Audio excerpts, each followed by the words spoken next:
9 years ago, Stranger Things premiered on Netflix with little advanced hype and basically no star power, outside of a comeback role for Gen X darling Winona Ryder. The show, a quirky blend of science fiction, horror, and fantasy tropes filtered through warm 1980s nostalgia, was an instant sensation and quickly grew to be one of the streamer's flagship series. Cut to today, when Netflix releases the first 4 episodes of the show's 5th and final season, and it's fair to say that fans will be tuning in with one big question in mind. Could Matt and Ross Duffer, the twin brothers who created and oversee every facet of Stranger Things, stick the landing? We won't be able to make a final judgment until the full season is available, of course, but based on the half of the season that drops today, the answer to that question is definitely tilting toward the affirmative. While not quite as electrifying or narratively compelling as the show's Vecna introducing 4th season, these 4 fast-moving episodes successfully land several huge emotional beats while providing thrilling action sequences far bigger than the show has ever attempted before. What is Stranger Things Season 5 about? Season 5 of Stranger Things picks up about a year and a half after Season 4 ended, with a giant gate to the Upside Down ripping through Hawkins, Indiana like a huge earthquake crack. In the time since, the U.S. Army has come in and placed the entire town under quarantine, largely fencing it off from the outside world and keeping its citizens trapped in their homes, jobs, and schools. The government is relentlessly pursuing Eleven, who's gone off-grid and has been busy training with her adopted father, Hopper. The rest of the gang, the Wheelers, the Byers, and their extended friends and family have knitted together to form an underground resistance force in Hawkins. They travel by tunnel, communicate through secret code via the Hawkins radio station, and spend most of their days figuring out how to track down and kill Vecna, a.k.a. Henry Creel, a.k.a. One, whom they believe has survived the battle that ended Season 4. Though Stranger Things has always been a kaleidoscopic hybrid of all the Duffer Brothers' influences, the show is at its very best when it functions as a compelling mystery. That's why the first season, which was structured around Will's disappearance, quickly became a must-watch sensation. And it's why the show caught a massive second win with the release of Season 4, which gave the series a much-needed master villain in Vecna, but only revealed his origin story in a slowly unraveling 7-episode riddle. Having reached its endgame and put most of its cards on the table, Stranger Things is now done with plotting out big-picture, series-driving mysteries, which leaves Season 5 at a bit of a disadvantage when compared to the show's best installments. That said, it does offer up some smaller mysteries this year, fun little guessing games that will play out for an episode or two before a big reveal cuts directly to an episode's end credits. Honestly, longtime fans who have rewatched the previous seasons and have paid close attention to what threads are still dangling will likely be ahead of the game with these. But even if you don't find yourself surprised, you'll likely still feel a charge when the Duffers pull back the curtain and bring into clearer focus the shape of this final batch of episodes. Stranger Things 5 keeps the team together. One nice thing about this season is that all of our primary characters operate as a single, unified team. Past seasons had a habit of breaking the cast into smaller subgroups and then sending them off on their own mini-adventures. There's far less of that in Season 5.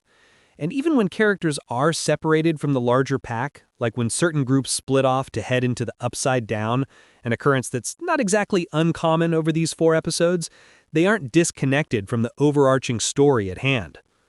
There's not much else I can tell you about Season 5's plot without drawing Netflix's ire, but I think I'm safe to say that highlights include Dustin and Steve finding their bromance on rocky ground, Hopper and Eleven bonding over the fact that they're both a couple of stubborn punk asses, and Robin taking an interest in helping Will sort out some of his inner and outer struggles. Vecna is still around, of course, and the Duffers deployed Jamie Campbell Bower in a way that seems optimal.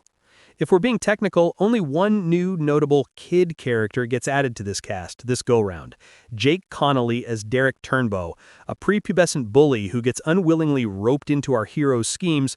But really, there's another character who also feels new this time out, even though she technically isn't. Nell Fisher steps into the role of Holly Wheeler, Mike and Nancy's younger sister, who's largely been a background player up to now, and she is brought to the forefront in a way that ties into several of the show's most secretive narratives.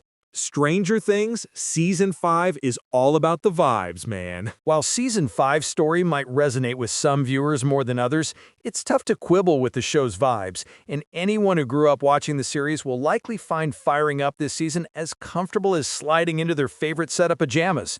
The first episode opens with an updated, Stranger Things-infused version of the Netflix logo that directly targets the part of your brain that processes nostalgia.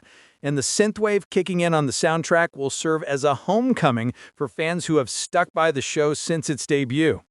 The Duffers and their team of writers continue to sprinkle in fun little references to the era in which the show is set, from the obvious to the more obscure. Still, these little 80s Easter eggs never take precedence over story or character. They just add a little fun around the edges.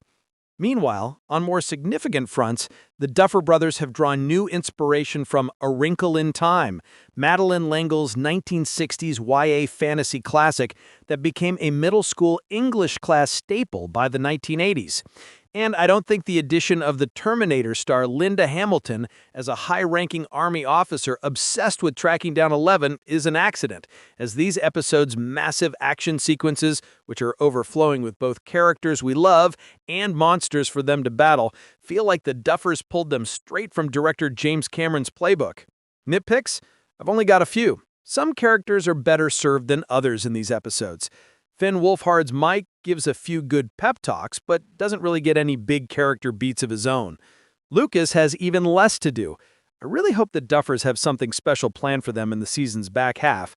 Also, Steve and Jonathan bickering over Nancy proves irritating pretty much as soon as it starts.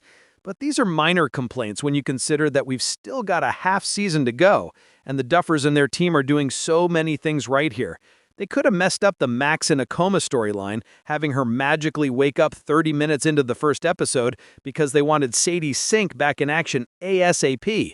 But they correctly decided to be patient and pay it off in more surprising ways. They also have wisely refused to give us a final season that appears assembled by fan committee.